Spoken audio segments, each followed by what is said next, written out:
तो आज हम पढ़ने वाले हैं क्लास 10 जियोग्राफी का चैप्टर नंबर 1 जिसका नाम है रिसोर्सेज एंड डेवलपमेंट। और विजुअल्स और एनिमेशन के साथ इस तरह से पढ़ने वाले हैं कि इसके बाद आपको कोई और वीडियो या नोट्स देखने की कोई ज़रूरत नहीं पड़ेगी, क्योंकि इस वीडियो में हम इस चैप्टर के नोट्स के साथ साथ इम्पोर्टेंट क्वेश्चन भी देखेंगे। तो इस इंटरेस्टिंग से चैप्टर में हम पढ़ेंगे कि रिसोर्सेज क्या होते हैं, इन्हें क्लासिफाई कैसे किया जाता है, रिसोर्स प्लानिंग क्या होती है और इन्हें कंजर्व कैसे किया जाता है। और तो और हम इस चैप्टर में लैंड रिसोर्सेज के बारे में भी पढ़ेंगे। So without wasting your time इस इंटरेस्टिंग से चैप्टर की जर्नी को स्टार्ट करते हैं। तो हमारा सबसे पहला टॉपिक है रिसोर्सेज। तो हम सबसे पहले देखते हैं कि रिसोर्सेज क्या होते हैं। तो मैं सिंपली कहूँ तो वो हर चीज़ जो हमारे आसपास प्रेजेंट है, जैसे कि water, forest, soil, electricity, animals etcetera, और हमारी नीड्स को सेटिस्फाई कर रही है, वो रिसोर्सेज हैं। लेकिन कुछ टर्म्स हैं जैसे कि वो टेक्नोलॉजिकली एक्सेसिबल हो, मतलब कि हम उसे टेक्नोलॉजी की मदद से एक्सेस कर पाएँ, इकोनॉमिकली फीजेबल हो, उसे निकालना ज़्यादा कॉस्टली ना हो, और कल्चरली एक्सेप्टेबल हो। हम उन सब चीज़ों को रिसोर्सेज कहेंगे। तो हम लिख सकते हैं कि everything available in our environment which can be use to satisfy our needs provided it is technologically accessible, economically feasible and culturally acceptable can be termed as resources. इसके बाद हमारी बुक में ये डायग्राम दिया गया है जिसके ऊपर में नेचर है, लेफ्ट में टेक्नोलॉजी है और राइट में इंस्टीट्यूशंस और मिडल में ह्यूमन बींग्स हैं। इस डायग्राम में नेचर, टेक्नोलॉजी और इंस्टीट्यूशंस के बीच रिलेशन को बताया है, जिसमें कि ह्यूमन बींग नेचर के साथ इंटरेक्ट करते हैं टेक्नोलॉजी की मदद से और इंस्टीट्यूशंस को क्रिएट करते हैं अपनी इकोनॉमिक डेवलपमेंट को एक्सेलरेट करने के लिए। तो क्या आपको भी बाकी सब की तरह लगता है कि जो रिसोर्सेज हैं वो नेचर का फ्री गिफ्ट हैं? ऐसा नहीं है, बल्कि जो ह्यूमन बीइंग है वो खुद एक एसेंशियल कंपोनेंट है रिसोर्सेज के लिए, क्योंकि जो ह्यूमन बीइंग्स होते हैं वो हमारे इन्वायरमेंट में पाए जाने वाले बेसिक मटेरियल को रिसोर्सेज में कन्वर्ट करते हैं और यूज़ करते हैं, जिसका एक बेस्ट एग्जांपल है wind energy. Classification of resources. Resources को 4 वेज में क्लासिफाई किया गया है: on the basis of origin, on the basis of exhaustibility, on the basis of status of development, on the basis of ownership. तो हमारा सबसे पहला क्लासिफिकेशन है on the basis of origin. Origin के बेसिस पर रिसोर्सेज को 2 parts में divide किया गया है, बायोटिक और अबायोटिक। बायोटिक रिसोर्सेज वो रिसोर्सेज होते हैं जो हमारे बायोस्फीयर में पाए जाते हैं और लाइफ कंटेन करते हैं, for example animal, plant, humans etcetera. और जो अबायोटिक रिसोर्सेज होते हैं वो नॉन लिविंग थिंग होते हैं और लाइफ कंटेन नहीं करते, for example water, mineral, rock etcetera. Next classification है ऑन द बेसिस ऑफ एग्जिस्टिबिलिटी। एग्जिस्टिबिलिटी के बेसिस पर रिसोर्सेज को 2 पार्ट्स में डिवाइड किया गया है, रिन्यूएबल और नॉन रिन्यूएबल। रिन्यूएबल रिसोर्सेज वो रिसोर्सेज होते हैं जिन्हें फिजिकल, केमिकल या फिर मैकेनिकल प्रोसेस से रिन्यू या रिप्रोड्यूस किया जा सकता है, जैसे कि सोलर एनर्जी, विंड एनर्जी। दूसरा है नॉन रिन्यूएबल रिसोर्सेज। ये रिसोर्सेज वो रिसोर्सेज होते हैं जिन्हें एक बार एग्जॉस्टेड होने के बाद रिन्यू या रिप्रोड्यूस नहीं किया जा सकता। इन्हें मिलियंस ऑफ ईयर्स लगते हैं रीजनरेट होने के लिए, for example petroleum, metals etcetera. Third classification है on the basis of ownership. Ownership के बेसिस पर रिसोर्सेज को 4 पार्ट्स में डिवाइड किया गया है: individual resources, community owned resources, national resources, international resources. Individual resources वो रिसोर्सेज होते हैं जो किसी इंडिविजुअल द्वारा प्राइवेटली ओन किए जाते हैं, for example house, car etcetera. Next है कम्युनिटी ओन्ड रिसोर्सेज। ये वो रिसोर्सेज होते हैं जो किसी कम्युनिटी या सोसाइटी के द्वारा ओन किए जाते हैं, for example park, playground etcetera. Third है नेशनल रिसोर्सेज। वो सारे रिसोर्सेज जो किसी नेशन में होते हैं उन्हें हम नेशनल रिसोर्सेज कहते हैं, for example forest, river etcetera. Fourth part है इंटरनेशनल रिसोर्सेज। वो रिसोर्सेज जो किसी स्पेसिफिक कंट्री द्वारा ऑन नहीं किए जाते और जिन्हें इंटरनेशनल इंस्टीट्यूशंस रेगुलेट करती हैं, वो रिसोर्सेज इंटरनेशनल रिसोर्सेज होते हैं, जैसे कि ओपन सी। फोर्थ और लास्ट क्लासिफिकेशन है on the basis of status of development. Status of development के बेसिस पर रिसोर्सेज को 4 पार्ट्स में डिवाइड किया गया है: potential resources, developed resources, stock resources और रिजर्व रिसोर्सेज। पोटेंशियल रिसोर्सेज वो रिसोर्सेज होते हैं जिनमें पोटेंशियल है ह्यूमन नीड्स को सेटिस्फाई करने का, लेकिन उनका यूटिलाइजेशन अभी तक स्टार्ट नहीं हुआ है क्योंकि टेक्नोलॉजी बहुत एक्सपेंसिव है। For example wind and solar energy. Second है डेवलप्ड रिसोर्सेज। ये वो रिसोर्सेज हैं जो करेंटली हमारे द्वारा यूज़ किए जा रहे हैं, for example coal, iron, petroleum etcetera. Next है स्टॉक रिसोर्सेज। स्टॉक रिसोर्सेज वो रिसोर्सेज होते हैं जिन्हें ह्यूमन नीड्स को सेटिस्फाई करने का पोटेंशियल है, लेकिन हमारे पास ऐसी टेक्नोलॉजी नहीं है जिससे कि हम उन्हें एक्सेस कर पाएँ। फॉर एग्जाम्पल वाटर से H2 और O2 को अलग करना। फोर्थ पार्ट है रिजर्व्ड रिसोर्सेज। ये रिसोर्सेज ऐसे रिसोर्सेज हैं जिन्हें अभी हम यूज़ नहीं कर रहे हैं क्योंकि हमने उन्हें फ्यूचर जनरेशन की रिक्वायरमेंट के लिए रखा है। इसके बाद हम बढ़ते हैं हमारे इस चैप्टर के नेक्स्ट टॉपिक की ओर, डेवलपमेंट ऑफ रिसोर्सेज। तो दोस्तों, जो रिसोर्सेज हैं वो हमारे सर्वाइवल और क्वालिटी लाइफ को मेंटेन करने के लिए बहुत बड़ा रोल प्ले करते हैं, लेकिन कुछ लोग सोचते हैं कि रिसोर्सेज नेचर का फ्री गिफ्ट है, जिसकी वजह से वो रिसोर्सेज को बिना सोचे समझे यूज करते हैं, जिसके कारण बहुत बड़ी प्रॉब्लम्स हो रही है। जैसे कि कुछ इंडिविजुअल्स रिसोर्सेज को अपनी ग्रीड को सेटिस्फाई करने के लिए यूज़ कर रहे हैं, जिससे कि हमें रिसोर्सेज की कमी देखने को मिल रही है। कुछ लोगों के पास ज़्यादा रिसोर्सेज का कलेक्शन है जिसने सोसाइटी को रिच और पुअर सेक्शन में डिवाइड कर दिया है। रिसोर्सेज के अंधाधुंध एक्सप्लॉयटेशन की वजह से हमें ग्लोबल इकोलॉजिकल क्राइसिस भी देखने को मिल रहे हैं, जैसे कि global warming, ozone layer depletion, pollution and land degradation. तो इन्हीं सब रीजंस को देखते हुए क्वालिटी ऑफ लाइफ और ग्लोबल पीस को सस्टेन करने के लिए रिसोर्सेज का इक्विटेबल डिस्ट्रीब्यूशन एसेंशियल हो जाता है। यदि रिसोर्सेज को कुछ लोगों या कंट्रीज के द्वारा एक्सेसिव अमाउंट में एक्सप्लॉइट किया गया तो हमारे प्लेनेट का फ्यूचर खतरे में आ सकता है। इसीलिए हर तरह के जीवन का एग्जिस्टेंस बनाए रखने के लिए सस्टेनेबल डेवलपमेंट ज़रूरी हो जाता है। तो चलिए अब हम देखते हैं सस्टेनेबल डेवलपमेंट क्या होता है। जब हम इन्वायरमेंट को डैमेज किए बिना डेवलपमेंट करते हैं और साथ साथ फ्यूचर जनरेशन की नीड से कॉम्प्रोमाइज़ भी नहीं करते हैं तो हम उन्हें सस्टेनेबल डेवलपमेंट कहते हैं। तो इसी के लिए साल 1992 में ब्राज़ील के रियो डी जनेरियो में world's first international earth summit हुआ। इसमें 100 से भी ज़्यादा कंट्रीज़ ने पार्टिसिपेट किया।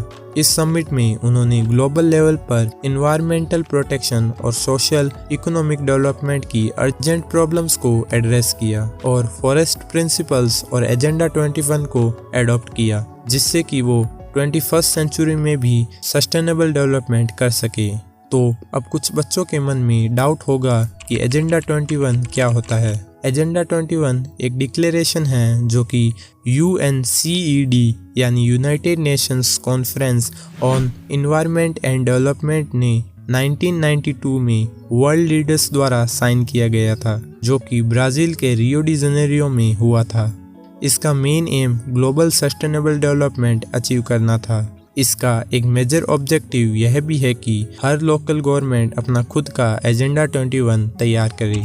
Resource planning. रिसोर्स को सही तरीके से यूज़ करने के लिए रिसोर्स प्लानिंग एक बहुत अच्छी स्ट्रेटजी है और इंडिया जैसी कंट्री में तो यह और भी ज़रूरी हो जाती है, क्योंकि इंडिया में हमें रिसोर्सेज की अवेलेबिलिटी को लेकर ह्यूज डाइवर्सिटी देखने को मिलती है। यहाँ पर कुछ ऐसे रीजन्स हैं जहाँ पर एक तरह के रिसोर्सेज बहुत ज़्यादा हैं और दूसरे तरह के रिसोर्सेज बहुत कम। यहाँ पर कुछ ऐसे रीजन्स भी हैं जो सेल्फ सफिशिएंट हैं रिसोर्स अवेलेबिलिटी के टर्म्स में, और कुछ ऐसे रीजन्स हैं जिनमें इम्पोर्टेंट रिसोर्सेज की भी कमी है, जैसे कि जो झारखंड, छत्तीसगढ़ और मध्य प्रदेश है वो रिच हैं मिनरल्स और कोल डिपॉजिट में, और जो अरुणाचल प्रदेश है उसके पास पानी बहुत ज़्यादा है लेकिन वहाँ पर इंफ्रास्ट्रक्चरल डेवलपमेंट की कमी है। और हमारे राजस्थान में सोलर और विंड एनर्जी तो बहुत हैं लेकिन वाटर रिसोर्सेज की कमी है। और तो और जो लद्दाख के कोल्ड डेजर्ट हैं वो हमारी कंट्री से आइसोलेटेड ज़रूर हैं लेकिन बहुत रिच हैं कल्चरल हेरिटेज में। बट वहाँ पर भी वाटर, इंफ्रास्ट्रक्चर और सम वाइटल मिनरल्स की कमी है। तो इन्हीं सब रीजंस की वजह से बैलेंस रिसोर्स प्लानिंग बहुत ज़रूरी हो जाती है। तो यदि अब हमसे पूछा जाए कि रिसोर्स प्लानिंग क्यों ज़रूरी है तो हम लिख सकते हैं कि due to the uneven distribution of resources it becomes necessary to do resource planning. तो चलिए अब हम देखते हैं रिसोर्स प्लानिंग इन इंडिया।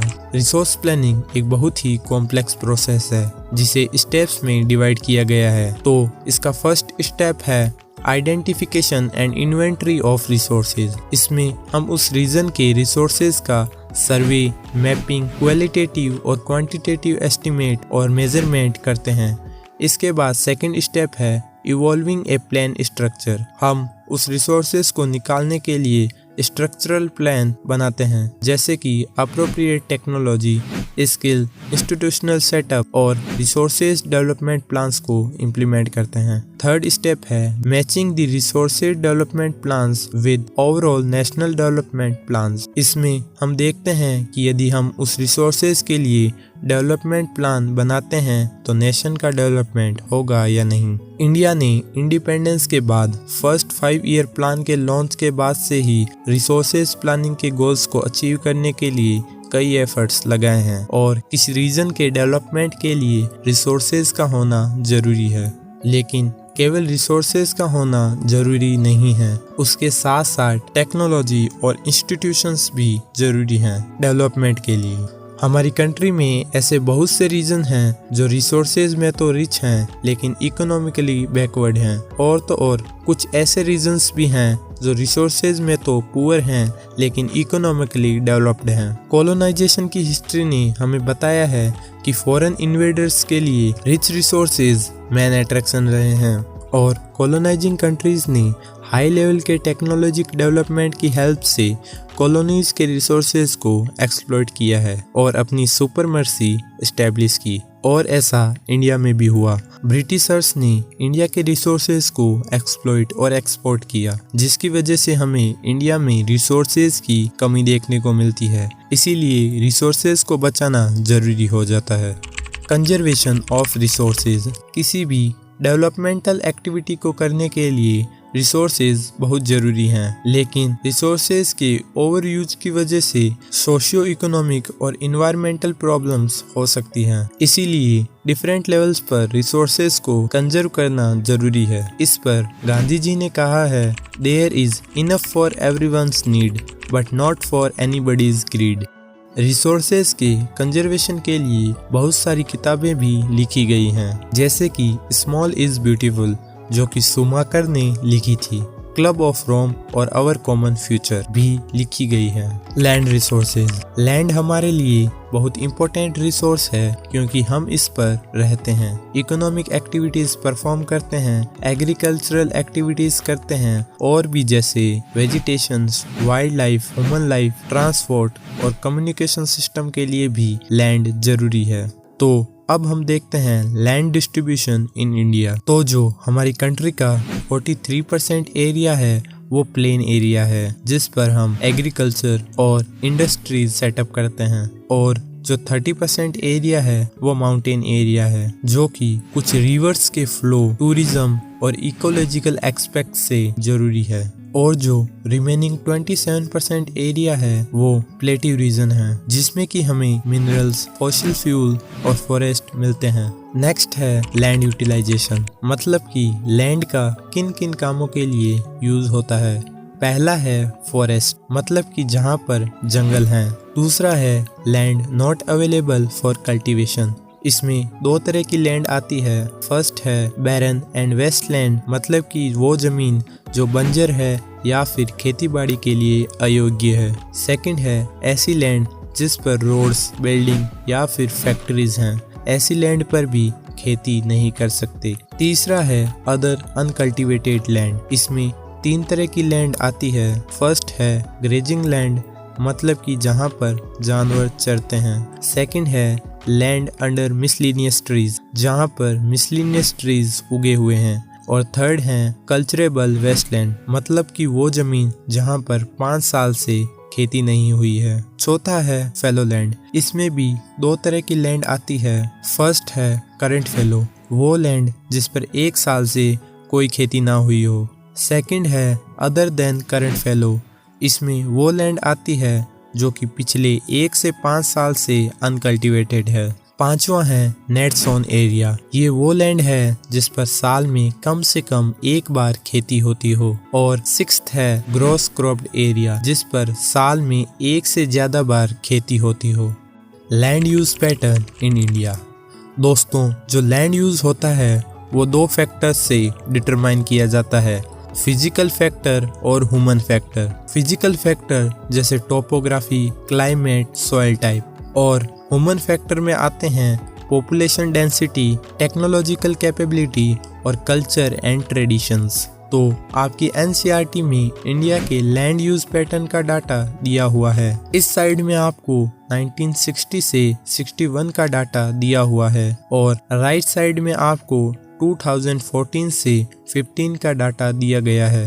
आप चाहें तो इस डाटा को देख सकते हैं। तो दोस्तों, जो इंडिया का टोटल जियोग्राफिकल एरिया है वो 3.28 मिलियन स्क्वायर किलोमीटर है, लेकिन हमारे पास टोटल जियोग्राफिकल एरिया के ओनली 93% एरिया का ही डाटा अवेलेबल है। बचे हुए 7% एरिया का डाटा हमारे पास नहीं है, क्योंकि ये एरिया डिस्प्यूटेड है। यदि इसे हम हमारे इंडिया के मैप पर देखें तो आसाम का ये एरिया और जम्मू कश्मीर का लेफ्ट और राइट साइड का एरिया पाकिस्तान और चाइना ने ऑक्यूपाई कर रखा है। तो इसी के कारण इस 7% एरिया का सर्वे नहीं हुआ है।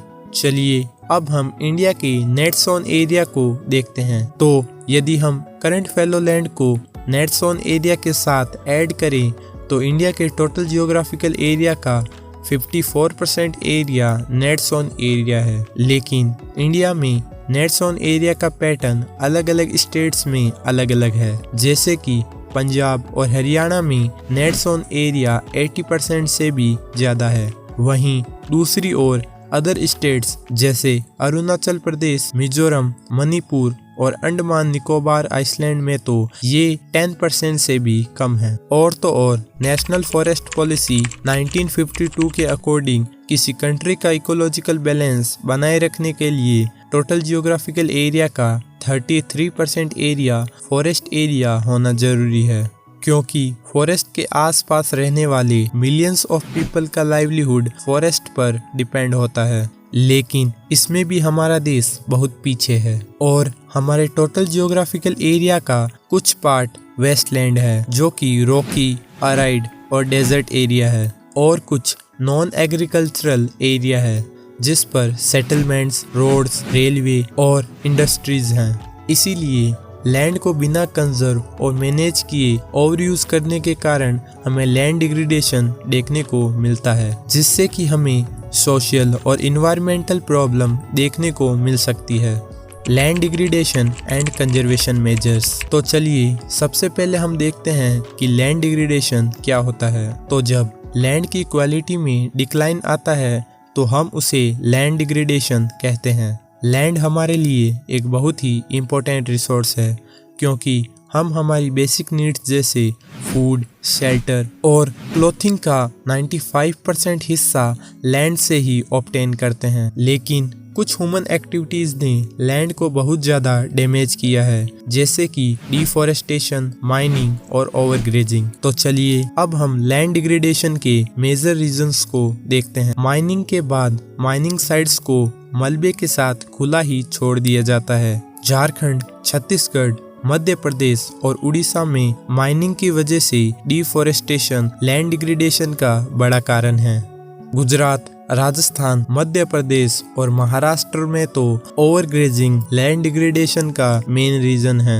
और तो और स्टेट्स जैसे पंजाब, हरियाणा और वेस्टर्न उत्तर प्रदेश में तो ओवर इरिगेशन रिस्पॉन्सिबल है लैंड डिग्रेडेशन के लिए, क्योंकि वहाँ के किसान खेतों में ज्यादा पानी देते हैं, जिसकी वजह से सोयल सलाइन और एल्कलाइन हो जाती है। इसके साथ साथ सीमेंट इंडस्ट्री के लिए लाइमस्टोन की ग्राइंडिंग और सिरेमिक इंडस्ट्री के लिए कैल्साइट और सोप स्टोन की ग्राइंडिंग के कारण एटमॉस्फेयर में huge amount of dust generate होती है, जो कि लैंड पर सेटल होने के बाद सोइल में वाटर इनफर्टिलिटी की प्रोसेस को स्लो करती है। और पिछले कुछ सालों से इंडस्ट्रीज से निकलने वाला वेस्ट लैंड और वाटर पोल्यूशन का मेन रीजन है। तो चलिए अब हम देखते हैं कि हम इन प्रॉब्लम से कैसे बच सकते हैं। Conservation measures of land degradation. Land degradation की प्रॉब्लम को सॉल्व करने के लिए कई तरीके हो सकते हैं, जैसे कि afforestation, proper management of grazing land, planting shelter belt, proper irrigation और कंट्रोल ओवर माइनिंग। और तो और हम इंडस्ट्रियल वेस्ट को डिस्चार्ज करने से पहले वेस्ट को प्रॉपर ट्रीट भी कर सकते हैं। Soil as a resource. तो दोस्तों, सॉइल अर्थ क्रस्ट की अपर मोस्ट लेयर होती है। ये हमारे लिए most important renewable natural resource है, क्योंकि ये मीडियम की तरह एक्ट करती है प्लांट ग्रोथ में, और ये अर्थ पर बायोडाइवर्सिटी को बचाने में भी मदद करती है। ये ऑर्गेनिक और इनऑर्गेनिक दोनों टाइप्स के मिनरल्स को कंटेन करती है। तो चलिए अब हम सॉइल फॉर्मेशन को देखते हैं। तो दोस्तों, कुछ सेंटीमीटर सॉइल को बनने के लिए मिलियंस ऑफ ईयर्स का टाइम लगता है। सॉइल रॉक्स की वेदरिंग की प्रोसेस से फॉर्म होती है। इसे कुछ अदर फैक्टर्स भी इन्फ्लुएंस करते हैं, जैसे कि parent rock, climate, relief, flow और elevation, flora and fauna and time. तो हमारी इंडिया में कलर, थिकनेस, टेक्सचर, एज और केमिकल एंड फिजिकल प्रॉपर्टीज के बेसिस पर सॉइल को डिफरेंट टाइप में क्लासिफाई किया गया है। तो चलिए अब हम देखते हैं क्लासिफिकेशन ऑफ सॉइल। इंडिया में varied relief features, land form, climate और वेजिटेशन की वजह से हमें इंडिया में मेनली 6 टाइप्स की सॉइल देखने को मिलती है, जो कि हैं alluvial soil, black soil, red and yellow soil, laterite soil, aired soil, forest soil. तो चलिए अब हम इन सॉइल्स के बारे में अच्छे से पढ़ते हैं। हमारी फर्स्ट टाइप ऑफ सॉइल है एल्यूवियल सॉइल। एल्यूवियल सॉइल को मोस्ट फर्टाइल सॉइल कंसीडर किया जाता है। ये सॉइल पूरे नॉर्थर्न प्लेन को कवर करती है। ये मिट्टी हिमालय की 3 मेन रिवर गंगा, ब्रह्मपुत्र और इंडस द्वारा लाई जाती है। ये सॉइल ईस्टर्न कोस्टल प्लेन्स और महानदी गोदावरी, कृष्णा और कावेरी नदी के डेल्टास पर पाई जाती है। इसमें सैंड, सिल्ट और क्ले के छोटे छोटे टुकड़े पाए जाते हैं। हम ओल्ड एलुवियल सॉइल को भांगर कहते हैं, जिसमें कि बहुत ज्यादा कंकर होते हैं, और न्यू एलुवियल सॉइल को खादर कहते हैं, जिसमें कि भांगर से ज्यादा फाइन और फर्टाइल पार्टिकल होते हैं। इसमें बहुत अच्छी मात्रा में पोटास, फास्फोरिक एसिड और लाइम पाया जाता है। इसे शुगर केन, पेडी, व्हीट और सीरियल और पल्स क्रॉप उगाने के लिए अच्छा माना जाता है। तो हमारी सेकंड टाइप ऑफ सॉइल है ब्लैक सॉइल। इस सॉइल के नाम की तरह इसका कलर भी ब्लैक होता है। हम ब्लैक सॉइल को रेगर सॉइल के नाम से भी जानते हैं। इस सॉइल को कॉटन की खेती के लिए बेस्ट माना जाता है, इसीलिए हम इसे ब्लैक कॉटन सॉइल भी कहते हैं। ये नॉर्थर्न डेक्कन प्लेट्यू पर पाई जाती है और ये लावा फ्लो से बनती है। ये मोस्टली महाराष्ट्र, स्वराष्ट्र, मालवा, मध्य प्रदेश और छत्तीसगढ़ में पाई जाती है। Black soil fine clay material से बनी होती है। ब्लैक सॉइल लंबे समय तक मॉइस्चर को होल्ड कर सकती है। इसमें कैल्शियम कार्बोनेट, मैग्नीशियम, पोटास और लाइम की अच्छी मात्रा पाई जाती है, लेकिन इसमें फास्फोरिक कंटेंट बहुत कम होता है और हॉट वेदर में इसमें क्रैक्स आ जाते हैं, और जब ये वेट होती है तो बहुत स्टिकी हो जाती है। नेक्स्ट है red and yellow soil. Red and yellow soil हमें लाल आयरन के डिफ्यूजन की वजह से दिखती है। ये लो रेनफॉल वाले एरिया में क्रिस्टलाइन इग्निशन रॉक के वेदरिंग की वजह से फॉर्म होती है। ये हमें येलो दिखती है जब ये हाइड्रेटेड फॉर्म में होती है। रेड एंड येलो सॉइल हमें मेनली उड़ीसा, छत्तीसगढ़ और डेक्कन प्लेट्यू के साउथर्न और ईस्टर्न पार्ट में देखने को मिलती है। नेक्स्ट है laterite soil. Laterite soil high rainfall और हाई टेम्परेचर वाले एरिया में पाई जाती है। ये सॉइल लेस फर्टाइल होती है क्योंकि इसकी टॉप मोस्ट लेयर वॉश्ड हो जाती है लीचिंग के कारण। इसमें बहुत लेस अमाउंट में ह्यूमस प्रेजेंट होता है। ये मेनली केरला, कर्नाटका, तमिलनाडु, मध्य प्रदेश और उड़ीसा और हिली एरियाज में पाई जाती है। टी, कॉफी, कैशू नट आइडियल क्रॉप हैं लैटेराइट सॉइल के लिए। नेक्स्ट है अराइड सॉइल। अराइड सॉइल लो रेनफॉल वाले एरिया में पाई जाती है। इस सॉइल का कलर रेड टू ब्राउन होता है। ये नेचर में स्लाइन और टेक्सचर में सैंडी होती है। इसकी लोअर लेयर में कंकर होते हैं क्योंकि वहाँ पर कैल्शियम कंटेंट ज़्यादा होता है। हाई टेम्परेचर की वजह से इसमें ह्यूमस और मॉइस्चर बहुत कम होता है। ये मेनली वेस्टर्न राजस्थान में पाई जाती है। इसमें प्रॉपर इरिगेशन, मैन्यूर और फर्टिलाइजर की मदद से क्रॉप उगाई जा सकती है। नेक्स्ट है फॉरेस्ट सॉइल। इसे हम माउंटेन सॉइल भी कहते हैं। ये माउंटेन और हिली एरिया में पाई जाती है जहाँ सफिशिएंट रेनफॉल अवेलेबल होता है। और तो और हिमालयन रीजन के वेस्टर्न और ईस्टर्न घाट और पेनिसुला के कुछ पार्ट्स में पाई जाती है। ये लोमी और सिल्टी होती है वैली साइड में और कोरस होती है अपर स्लोप्स में। ये ह्यूमस में रिच होती है लेकिन इसमें पोटास, फास्फोरस और लाइम बहुत कम होता है। फॉरेस्ट सॉइल माउंटेन के टॉप पर लेस फर्टाइल होती है और माउंटेन के लोअर एरिया में मोर फर्टाइल। इसे टी और कॉफी उगाने के लिए सुटेबल माना जाता है। Soil erosion and soil conservation. तो सबसे पहले सॉइल इरोजन की डेफिनेशन को देखते हैं। The removal of the top fertile layer of soil by natural force like wind and water or by human activities is called soil erosion। जब land की top layer wind, water या human activities की वजह से हट जाती है तो हम उसे सॉइल इरोजन कहते हैं। सॉइल इरोजन के और भी कई कारण हो सकते हैं जैसे कि डिफॉरेस्टेशन, ओवरग्रेजिंग, शिफ्टिंग कल्टीवेशन और इम्प्रॉपर फार्मिंग मेथड्स। तो चलिए अब हम सॉइल इरोजन के टाइप्स को देखते हैं। सॉइल इरोजन मेनली 3 टाइप्स की होती है: गली इरोजन, सीट इरोजन और विंड इरोजन। तो इसके बारे में और डीप में पढ़ते हैं। फर्स्ट है गलीज। तो इसमें बहता पानी सॉइल में गलीज की तरह डीप चैनल्स बना देता है जिसकी वजह से लैंड कल्टीवेशन के लिए अनफिट हो जाती है और उसे बैड लैंड कहते हैं। चंबल बेसिन में इन लैंड्स को रवीन्स कहते हैं। नेक्स्ट है सीट इरोजन। इसमें पानी किसी स्लोप से सीट की तरह बहता है जिससे कि सॉइल की टॉप लेयर वॉश्ड हो जाती है और उसे सीट इरोजन कहते हैं। थर्ड है विंड इरोजन। जब हवा की वजह से ड्राई सॉइल एक जगह से दूसरी जगह चली जाती है तो उसे विंड इरोजन कहते हैं। तो चलिए अब हम देखते हैं कि हम इन सब प्रॉब्लम से सॉइल को कैसे बचा सकते हैं। Soil conservation. अलग अलग मेजर्स को यूज करके सॉइल की फर्टिलिटी को बचाना ही सॉइल कंजर्वेशन कहलाता है। Methods of soil conservation. इसमें हम सॉइल को बचाने के लिए अलग अलग मेजर्स को देखेंगे। फर्स्ट है काउंटर प्लगिंग। इसमें हम काउंटर लाइन के साथ साथ प्लाउटिंग करते हैं जिससे कि पानी को स्लो डाउन किया जा सके और सॉइल इरोजन को कम किया जा सके।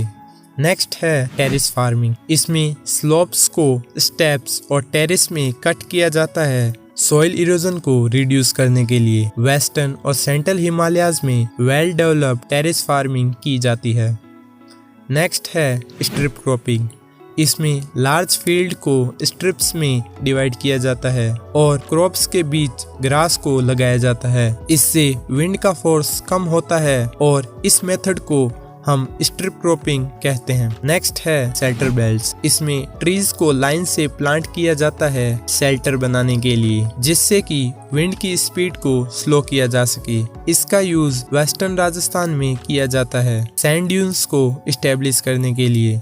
इसके साथ साथ अफॉरेस्टेशन और ओवरग्रेजिंग पर कंट्रोल भी सॉइल को बचाने के अच्छे रास्ते हो सकते हैं। तो दोस्तों आपका यह चैप्टर यहीं ख़त्म होता है। इस चैप्टर के इम्पोर्टेंट क्वेश्चंस आपको स्क्रीन पर दिख रहे होंगे। इन क्वेश्चंस के आंसर और इस चैप्टर के टॉप मोस्ट इम्पोर्टेंट एमसीक्यूज का लिंक आपको डिस्क्रिप्शन में मिल जाएगा। तो आज की इस वीडियो में बस इतना ही। आप चाहें तो इस वीडियो को लाइक कर सकते हैं, चैनल को सब्सक्राइब कर सकते हैं। Take care, bye bye.